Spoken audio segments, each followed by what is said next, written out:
Hello प्यारे दोस्तों, आप सभी का आपके अपने एसएफएस चैनल पर बहुत बहुत स्वागत है। मेरा नाम नैन्सी है और मैं आज आप सभी को शिक्षा में क्रियात्मक अनुसंधान action research in education book का जितना भी मोस्ट इम्पॉर्टेंट क्वेश्चन है जो कि लॉन्ग बनता है हमारे एग्ज़ाम के दृष्टिकोण से, वो सभी कवर अप करवाने वाली हूँ। ठीक है, तो हर एक क्वेश्चन बहुत ही इम्पॉर्टेंट रहने वाला है। ध्यान से पढ़िएगा और समझते हुए चलिएगा। जो भी समझ में ना आए वो मुझसे पूछ लीजिएगा।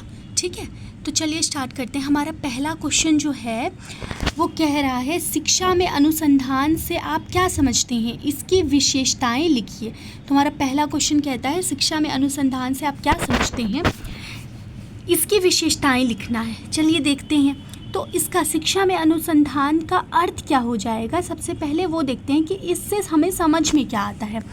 तो शिक्षा में अनुसंधान एक ऐसी वैज्ञानिक और व्यवस्थित प्रक्रिया है जिसके द्वारा हम शिक्षा से जुड़ी समस्याओं का गहराई से अध्ययन करते हैं और उनका हल निकालते हैं।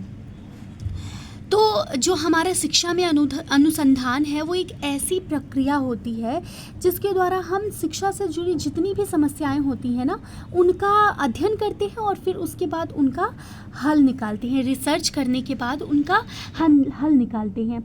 जैसे शिक्षा से जुड़ी हुई बच्चों के लिए एक समस्या आ जाएगी कि बच्चे कक्षा में पढ़ाई नहीं कर रहे हैं, तो सबसे पहले अध्ययन करेंगे कि वो क्यों नहीं कर रहे हैं, फिर उसके बाद उसका हल निकालेंगे। ठीक है, तो ये एक एग्जाम्पल मैंने यहाँ पे एक और एग्जाम्पल दिया हुआ है, बच्चे फेल क्यों हो रहे हैं। ठीक है, बच्चे फेल हो जाते हैं ना, बहुत सारे बच्चे, तो बच्चे फेल क्यों नहीं हो रहे हैं, नई शिक्षा विधि कौन सी अच्छी है, इसका पता लगाना ही शिक्षा में अनुसंधान है। यानी कि शिक्षा में रिसर्च करके उसका जो निष्कर्ष निकल रहा है उसी को शिक्षा में अनुसंधान कहते हैं। इसका मुख्य उद्देश्य शिक्षा को बेहतर और आसान बनाना है। ठीक है, ताकि बच्चों के लिए सुविधा हो पाए। अब शिक्षा में अनुसंधान की विशेषता क्या क्या है वो देख लेते हैं। तो वैज्ञानिक रूप से इसका विशेषता ये है कि यह कल्पना पर नहीं बल्कि तथ्यों और आंकड़ों पर आधारित होता है। यानी कि कोई भी कल्पना आप इसमें नहीं दे सकते कि आपके दिमाग में ये आ रहा है कि ये सही है बच्चों के लिए तो आप ये करोगे, नहीं, उसका आंकड़ा होना चाहिए और तथ्य होना चाहिए, एक प्रॉपर उद्देश्य के साथ आपको करना चाहिए। ठीक है, अब दूसरा हम देखते हैं। तो दूसरा है वस्तुनिष्ठ। इसमें पक्षपात नहीं होता, बच्चों के साथ आप पक्षपात नहीं कर सकते या किसी के भी साथ पक्षपात नहीं हो सकता। जब आप शिक्षा में अनुसंधान करोगे तो किसी के साथ पक्षपात नहीं करोगे, जो सच है वही लिखोगे। ठीक है, अब क्रमबद्ध यानी यह स्टेप बाय स्टेप चलता है। समस्या, योजना, डेटा, निष्कर्ष।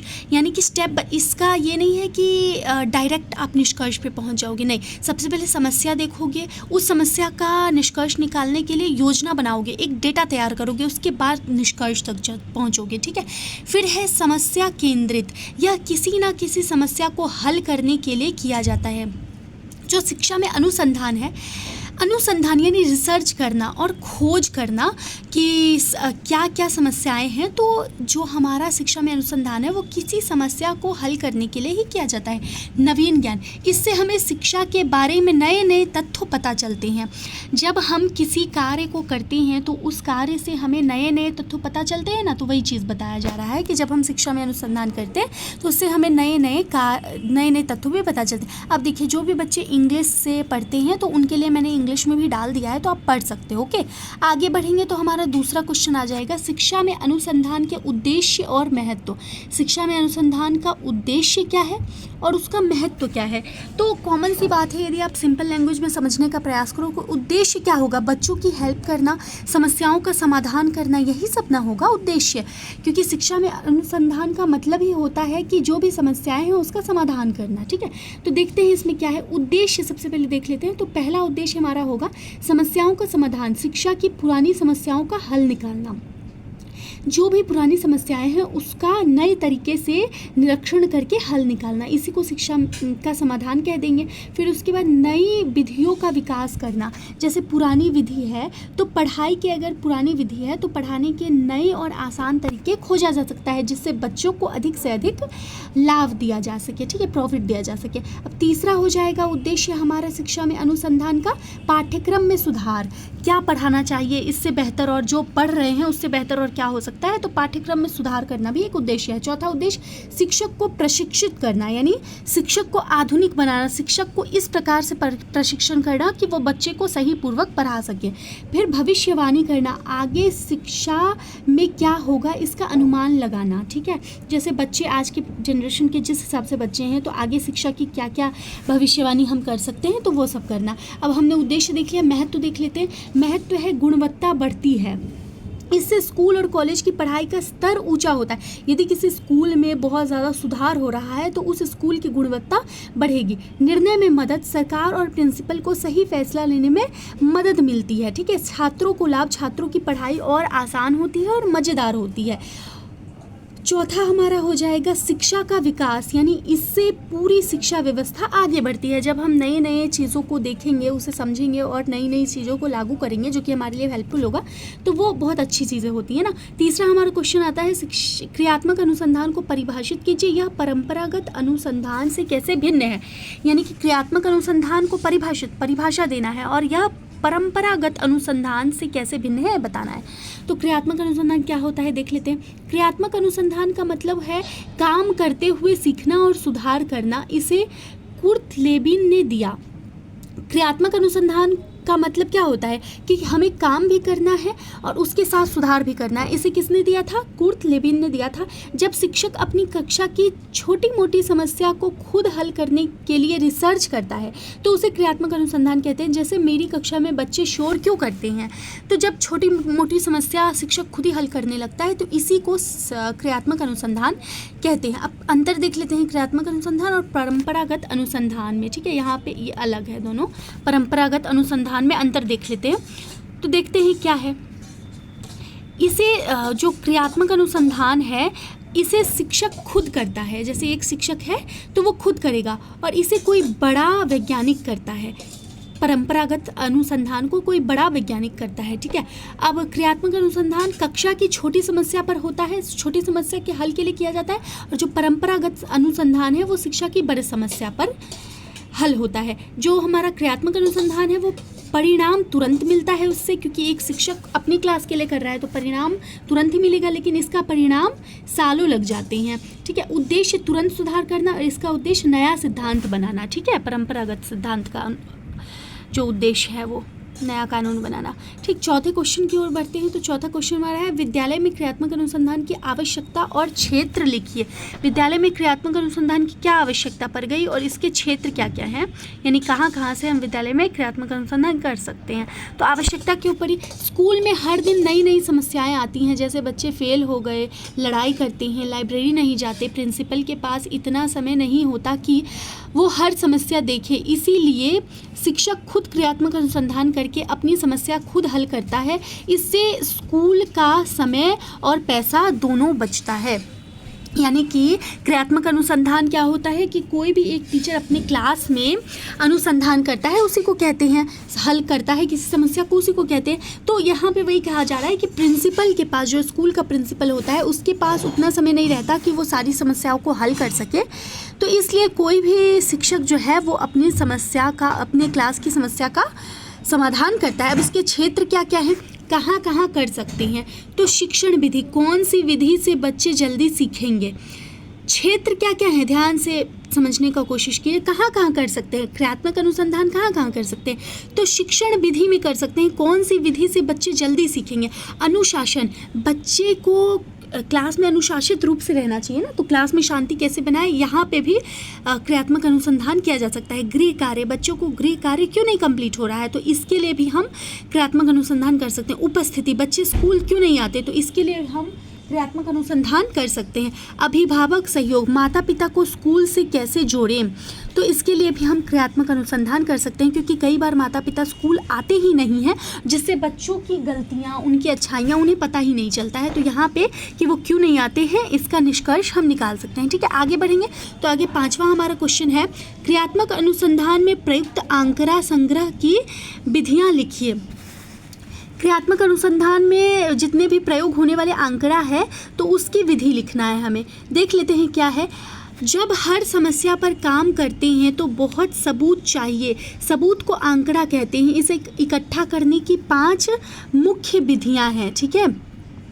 जब हम किसी समस्या का समाधान करते हैं, समस्या पर काम करते हैं और उसका समाधान करते हैं, तो हमें बहुत से सबूत की आवश्यकता होती है। तो इस सबूत को ही क्या कहा जाता है? आंकड़ा कहा जाता है। इसे इकट्ठा करने की 5 मुख्य विधियां हैं। पहला अवलोकन, ऑब्जर्वेशन, यानी कि खुद आँखों से देखना, जैसे कितने बच्चे देर से आ रहे हैं गिनना, खुद आँख से देखना यानी अवलोकन करना। ठीक है, ये अवलोकन करके हम क्या कर सकते हैं? तो अवलोकन करके हम सबूत को इकट्ठा कर सकते हैं, आंकड़ा बना सकते हैं। ठीक है, अब दूसरा हमारा आ जाएगा साक्षात्कार, यानी इंटरव्यू लेकर बच्चों या माता पिता से बात करके पूछना, तुम स्कूल क्यों नहीं आते? ठीक है, तो साक्षात्कार से, इंटरव्यू से भी हमें पता चलता है। अब तीसरा है हमारा प्रश्नावली, क्वेश्चन करके। तो कागज़ पर 10 सवाल छाप कर बच्चों को देना और उसका जवाब लेना कि बच्चे कितने पढ़ाई में तेज़ हैं, कितने नहीं हैं। ठीक है, तो इससे भी हम क्या कर सकते हैं? तो इससे भी हम आंकड़ा देख सकते हैं कि कितने बच्चे तेज हैं, कितने नहीं। जांच सूची, एक लिस्ट बना लेना, जैसे गृह कार्य किया हाँ ना और टिक लगाना कि कितने बच्चे एक्टिव हैं अपने होमवर्क को लेके और कितने नहीं हैं। और विद्यालय रिकॉर्ड, यानी कि रजिस्टर देखना, हाजिर मार्कशीट, पिछला रिजल्ट, इस सब से हमें सबूत मिलेगा कि बच्चे कितने तेज हुए हैं, कितने नहीं हुए हैं। और उसके बाद हम अपना क्रियात्मक अनुसंधान करके बच्चों को तेज करने का प्रयास कर पाएंगे। ठीक है, यही कुछ बातें हैं। अब 6 नंबर क्वेश्चन पे हम चलेंगे, तो वो है क्रियात्मक अनुसंधान प्रतिवेदन का प्रारूप लिखिए। Right the format of action research report. ठीक है, तो क्रियात्मक अनुसंधान प्रतिवेदन जो है उसका प्रारूप लिखना है।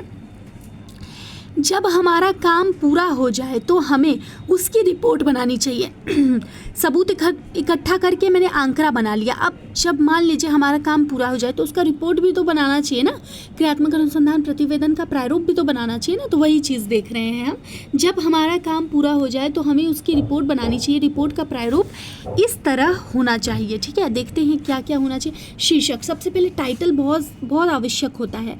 तो टाइटल, कक्षा 8 में गृह कार्य न करने का समाधान। जब हम समाधान ढूंढ रहे हैं तो सबसे पहले लिखेंगे कि किस चीज़ के ऊपर समाधान ढूंढ रहे हैं। तो कक्षा 8 में गृह कार्य न करने की समस्या का समाधान। प्रस्तावना, इंट्रोडक्शन, समस्या क्या है 2-3 लाइन में लिख देना है। ठीक, फिर समस्या का कथन, तो 1 लाइन में साफ साफ समस्या लिखना, 1 लाइन में साफ साफ फिर हमें समस्या लिखना है। फिर उद्देश्य लिखना है, हम क्या करना चाहते हैं, 2-3 पॉइंट लिख देना है। फिर कार्य योजना, हमने क्या कदम उठाए हैं अभी तक, वो लिखना है। आंकड़ा संग्रह, डाटा कलेक्शन, हमने सबूत कैसे इकट्ठा किए वो लिखना है। फिर परिणाम यानी रिजल्ट, योजना से क्या फ़ायदा हुआ, कितने प्रतिशत लोग, जो हमने आंकड़ा बनाया और सब कुछ किया तो उससे क्या फ़ायदा हुआ ये देखना है। फिर निष्कर्ष, कंक्लूजन, अंत में क्या सीखा वो देखना है। फिर सुझाव, सजेशन, आगे और क्या सुधार कर सकते हैं उसका सलाह देना है। ठीक है, इतना हमें करना होता है। अब 7वां क्वेश्चन हमारा है, एक अच्छे क्रियात्मक अनुसंधान प्रतिवेदन की विशेषता लिखिए। एक अच्छे क्रियात्मक अनुसंधान कौन हो सकते हैं इसके बारे में हमें बताना है। तो एक अच्छी रिपोर्ट तभी बनती है जब वो 5 बातों का ध्यान रखा जाए। जब किसी भी आप रिपोर्ट, किसी प्रकार की रिपोर्ट को बना रहे हो तो उसमें 5 बातों को आपको ध्यान रखना है। पहला, सरल भाषा होना चाहिए, कठिन शब्द नहीं होने चाहिए और प्रिंसिपल भी आसानी से समझ जाए ऐसा भाषा होना चाहिए। स्पष्ट उद्देश्य, शुरू से ही लिख दो कि हम क्या करना चाहते हैं, स्पष्ट उद्देश्य होना चाहिए। तथ्यों पर आधारित, लगता है, नहीं लगेगा, 80% बच्चे सुधार, आंकड़ा देंगे, यानी तथ्यों पर आधारित होना चाहिए। पूरा तथ्य, उसमें अपना अनुमान नहीं देना चाहिए। ठीक है, संक्षिप्त, 10 से 12 पेज से ज़्यादा बड़ी नहीं होनी चाहिए, ज़रूरी बात ही लिखना चाहिए। ठीक है, और व्यावहारिक सुझाव, अंत में ऐसा सुझाव दे जिससे कोई भी शिक्षक तुरंत कर सके। ठीक, तो ये कुछ अच्छी रिपोर्ट तैयार करने वाली बातें हो गई। अब आगे लास्ट हमारा क्वेश्चन आ जाएगा, क्रियात्मक अनुसंधान के सोपानों का अध्ययन कीजिए। मोस्ट इम्पोर्टेंट, ठीक, मोस्ट इम्पोर्टेंट है। क्रियात्मक अनुसंधान के सोपानों का अध्ययन कीजिए। तो क्रियात्मक अनुसंधान का अर्थ है काम करते हुए अनुसंधान करना, यानी खोज करना, रिसर्च करना, ठीक है, और सुधार करना। क्रियात्मक अनुसंधान का अर्थ जो कि मैंने ऊपर भी पढ़ाया है आपको। अब देखते हैं क्रियात्मक अनुसंधान के सोपानों का अध्ययन क्या है। तो इसे मनोवैज्ञानिक कूर्ट लेविन ने दिया था। किसे? क्रियात्मक अनुसंधान को मनोवैज्ञानिक कूर्ट लेविन ने, मैंने पहले भी बताया है आप लोगों को। जब शिक्षक अपनी कक्षा की समस्या को खुद हल करने के लिए वैज्ञानिक तरीके से अपनाता है तो उसे क्रियात्मक अनुसंधान कहते हैं। क्रियात्मक अनुसंधान के 5 मुख्य सोपान होते हैं। अब कौन कौन से? पहला सोपान हमारा आ जाएगा समस्या की पहचान, आइडेंटिफिकेशन ऑफ प्रॉब्लम।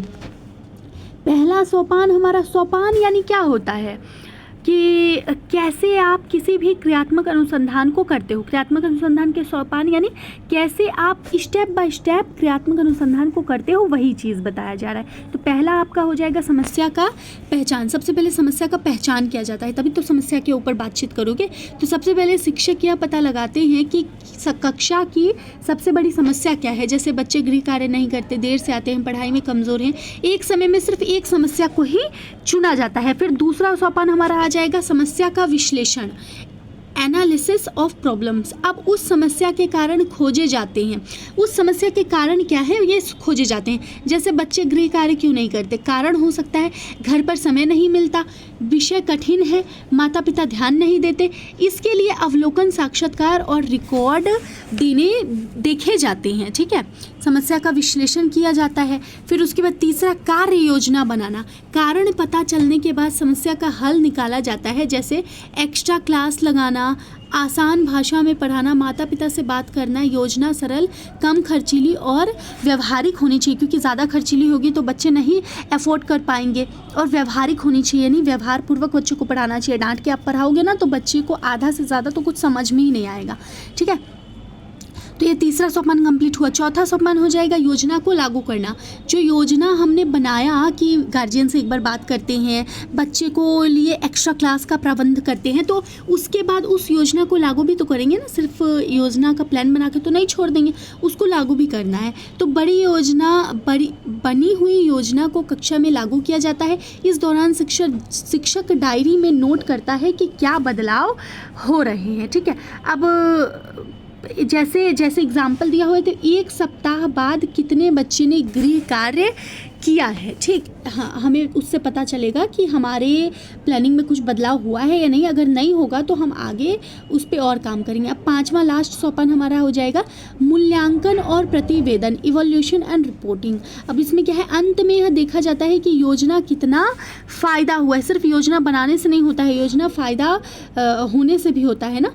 अगर 80% बच्चे अब गृह कार्य करने लगे तो योजना सफल मानी जाएगी। फिर पूरी प्रक्रिया की रिपोर्ट बनाई जाती है। अगर समस्या पूरी हल ना हो तो फिर से नया चक्र शुरू किया जाता है, इसलिए इसे चक्रीय प्रक्रिया भी कहा जाता है। यदि पूरी समस्या, ये जो 5 सोपान मैंने बताया है, इस 5 सोपान को करने के बाद भी बच्चे में पहली वाली स्थिति ही रहती है, उसमें बदलाव नहीं होता है, तो फिर से ये प्रोसेस दोहराया जाता है कुछ सुधार करके, ठीक है। इसी को साइकिल प्रोसेस भी कहते हैं, चक्रीय प्रक्रिया भी कहते हैं। आई होप आप लोगों को सब कुछ अच्छे से समझ में आया होगा। यदि नहीं कुछ भी समझ में आया है तो आप लोग मुझसे कमेंट के माध्यम से पूछ सकते हो। मैं आप लोगों के हर एक कमेंट का जवाब दूंगी, ओके। और मैं PDF के फॉर्म में टेलीग्राम पे डाल दूंगी, तो आप लोग देख लीजिएगा, ठीक है। मिलते हैं नेक्स्ट वीडियो में, बाय बाय।